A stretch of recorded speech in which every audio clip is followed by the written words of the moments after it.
Greetings and salutations. It's David Duford here at davidduford.com, where I help insurance agents like this guy become top producing insurance professionals.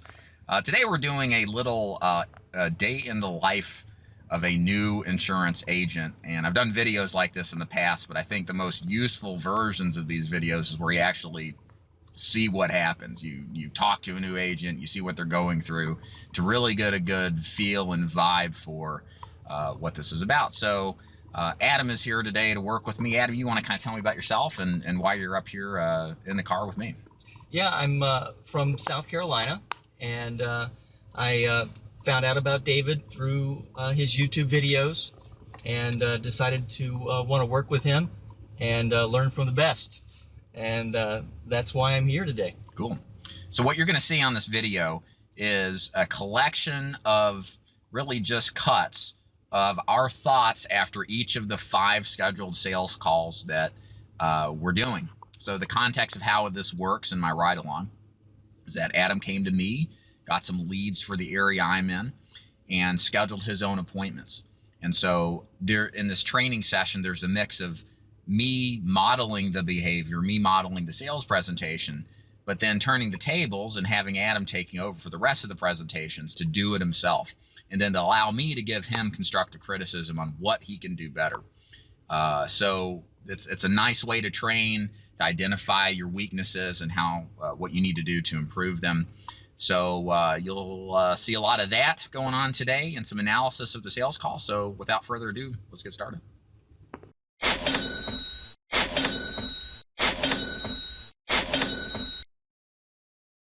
Reporting back, we just did our first appointment. It ran probably right at 2 hours, right? Yeah, it was yeah, pretty lengthy.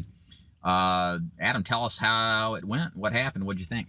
Yeah, it went well. He was a 81 or 80, Mm-hmm. and a Vietnam veteran with bad COPD, right?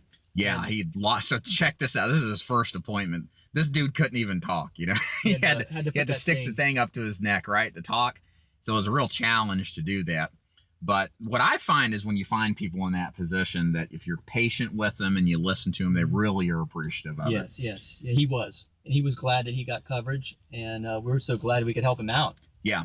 And so one strategy we used here, because we used a company that doesn't do an instant decision on the e-app, we took a plan B kind of strategy too. So we also took a written signature app for a guaranteed issue company in case it doesn't get put through. So the reason we do this, and I'll explain this to you, Adam, is so that, you know, you're from South Carolina, you're not coming back up to Tennessee for this if this doesn't get issued. But even if you're running local deals, you've got to make every single presentation a one-call close, at least in final expense. The more frequent you are coming back to service a client because you missed a signature or a date, there's about a 50% chance each time exponentially that you're never going to get back in. Right. So we want to take steps to do whatever it takes while they're in the moment and they're interested in the insurance to get something. So this may not go through a Transamerica, but oops, I mentioned it. But then we have the other company as a backup, just in case, saves us time and keeps our focus on being in the field with new people. Yeah. So and the e-app was very good. I mean, it wasn't so bad, was it? It was lengthy. It was lengthy. It was a lengthy e-app. Lots of moving parts, but a part of that was just it took a while to set it up. Right. You know, you do the first one, it's like if you didn't set up your account, it's going to be a while. So I can't complain too much. Yeah. But other than that, successful first sale, at 1,200 AP, nice commission, paid your way to get up here in the leads too. Right. So we got 4 more to go. So let's do it. All right.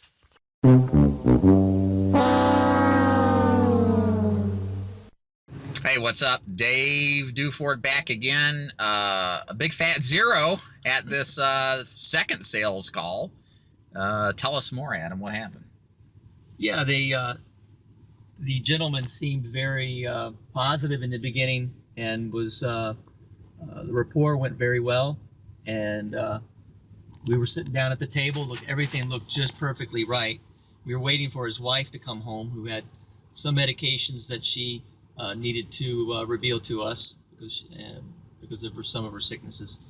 And then once she came, She was very nice and genuine, it seemed. And but then after Dave laid it out very nicely, the prices, and they were looking more or less for a cremation, something very less.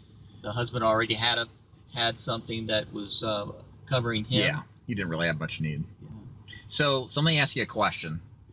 For the audience sake, at what point in the sales presentation did the wife come in? She came in at looking at the prices. Yeah, so at the close, right? At the close, yeah.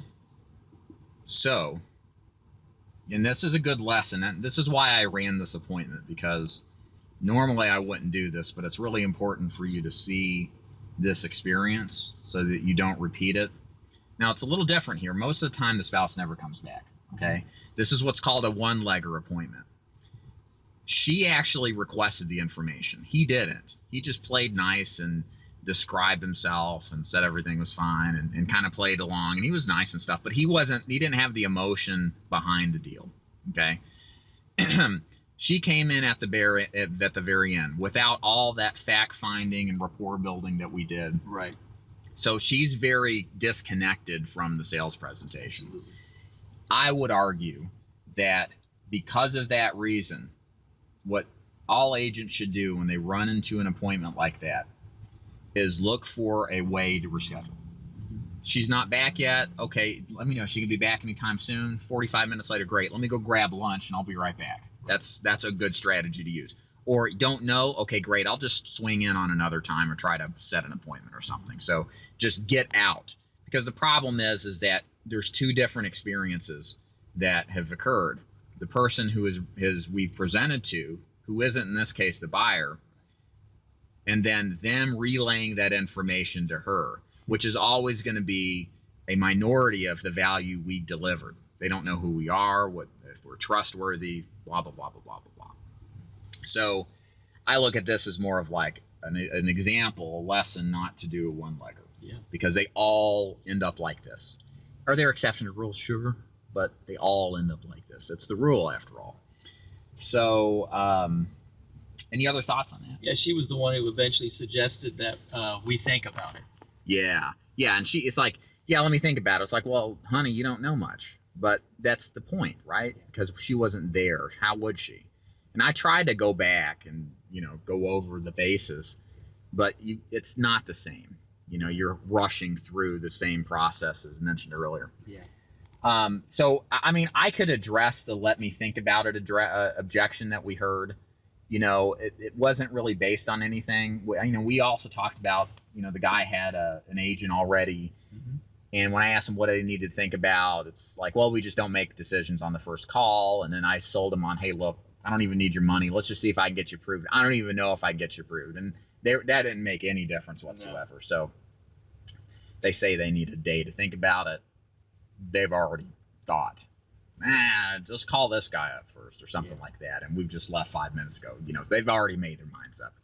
So sometimes you can try to overcome an objection, but it's hard when the person doesn't correspond back. And so there's a point of exit that you've got to hit eventually. So any thoughts on that? No, that's good. Try calling them back tomorrow. Yeah, we'll see. I mean, it's worth a shot, but don't put any money on it, kind of thing. All right, off to the third one.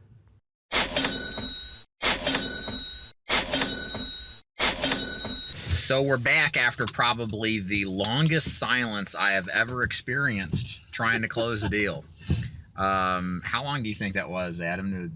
5, 10 minutes? I think 10 minutes is about 10 It was minutes. literally like 10 minutes of this lady. What about this? How about 7? What about 10? And all of that spans of time is like 10 minutes, Right. And so if you've never sold anything before, like when you make an offer, you shut up and you let them go through the mental jogging to make a decision. And remembers I had a call or some training I did where I chewed out a ride-along agent because she jumped in and said, well, after a minute, well, you could do this or that. And I was like, no, let this guy go through it. So he did good, did well. So here's the thing though, it's not really truly closed. So this lady, She's 80 years old. She might have coverage. She's not sure herself because her bank got all jacked up and she's got to start a new one. So she doesn't have a bank account. But she handed us money for a money order to pay for her first premium. So that's a good sign somebody's serious, right? If they're handing money over, it's a good sign that they're on board. But it's not complete until we get the banking information back. So we're going to call on Monday and see if she's done it yet. And there is a chance still it may not go through, but worked well. The son answered the door and was telling us she don't have her clothes on. She's like, she don't have her clothes on, and the door's closed while he's saying this. And as he completed the second time, he opens the door up, and I'm like, do we want to go in with this naked grandma? I don't know. Welcome to Final Expense. She was fully clothed though when we saw her. Yeah, she was proper and prim. All right, one more call to do today. All right, see ya.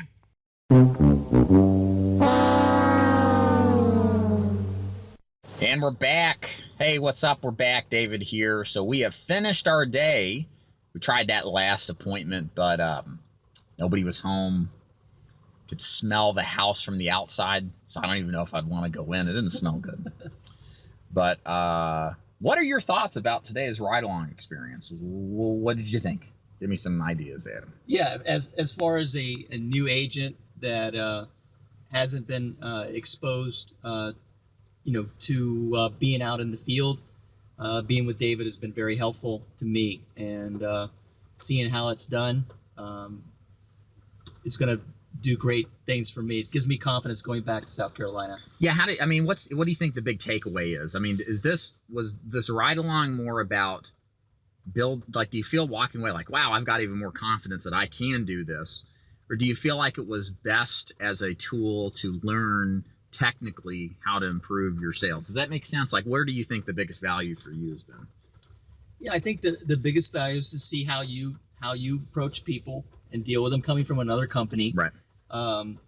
And how they approach people and how you approach people was very different. And so it was really, really neat to see. So all around, both sides, I feel that it can only make me a better agent. What is seeing believing for you? Absolutely.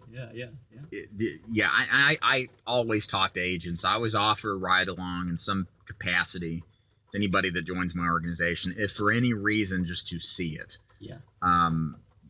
When I first started in the business, I did a ride along, and I don't remember any technical training I got from it, but I remember the feeling of like, this dude didn't do anything that special, which is good. That's hopefully what I want you to think. It's like, oh, Dave just followed a script. He knows what he's talking about, of course, but I can duplicate that stuff. And it's easier to think that way when you've seen it yourself. So this is why I recommend ride-alongs. Even if you got to travel to train with somebody, it's always worth it. Yeah, it can only help. Yeah. Right. So Adam is off. He's going to do another day in the field, at least partial day, working some last leads. He's going to go see an appointment later tonight, and then start buying leads, sell Final Expense. So another success story. So thank you guys for watching. If you want to learn more about my agency, daviddufour.com. Click Join Dave's Agency. For more information, I recruit agents nationally and train them to be top producers. Adam, thanks so much for being willing to do these videos. Thank you for having me. All right, guys. See you.